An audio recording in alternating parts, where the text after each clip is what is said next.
نن ګورو مونږ سپینګیری سکه زمونږ معاشره کې. الله اکبر.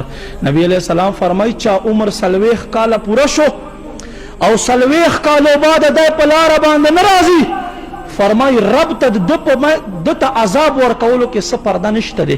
الله چې کله هم غواړي د عذاب ورکولی شي. نن ما عزتمندو عمر چې څو زیاتېږي زمونږ خواهشات سیوا کېږي. اخر کم زی پاره مونږ لګیا یو، مونږ ځان سره سکو دا یو تړلی شوې زندګي مونږ راوړې ده، دا به ختمیږي، مرګ حق دی، رب تر مخه ودرېدل دي. څه عمل مو کړی دی؟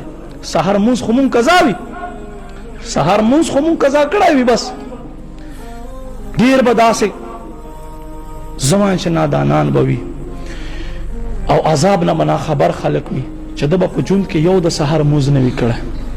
داسې خلک به هم وي. ما عزتمندو قدرمندو دا دنیا راحتونه، دا دنیا خوندونه یادو ساتئ پاته دي.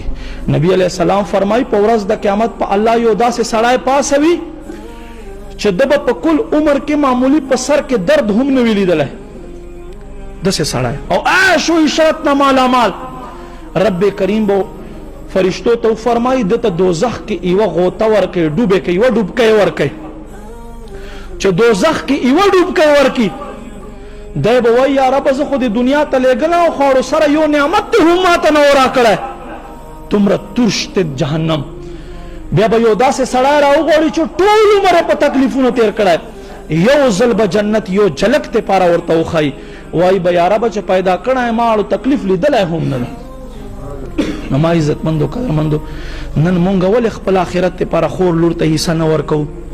نن ولې مونږ خپل خور سره خپل خوریي سره په کچارۍ کې په عدالت کې ولاړ یو؟ زنن خو به ته وګټې، دنیا کې خو به تا شي، دنیا کې خو ته پې ونازېږه، رب سره به څه کې؟ هغه رب ته خو ته ورځې خامخا. نو ما عزتمندو قدرمندو الله حدودو نه تجاوز مه کوئ، الله حدودو نه تجاوز مه کوئ. کنه خدای ذات قسم چې ډېر به شرمنده، ډېر به افسوس وکئ، ډېر به پریشانه، خو بیا به وخت تیری. لہذا ما عزتمندو قدرمندو الله حدود نه دي پامال کول پکار. دا مې خواستې الله حدودو کې اوسېږئ، الله حدودو پاسداری کوئ او دې سره سره ما عزتمندو داسې ملایان مه اورئ چې کومو خولو نه ګند راوځي.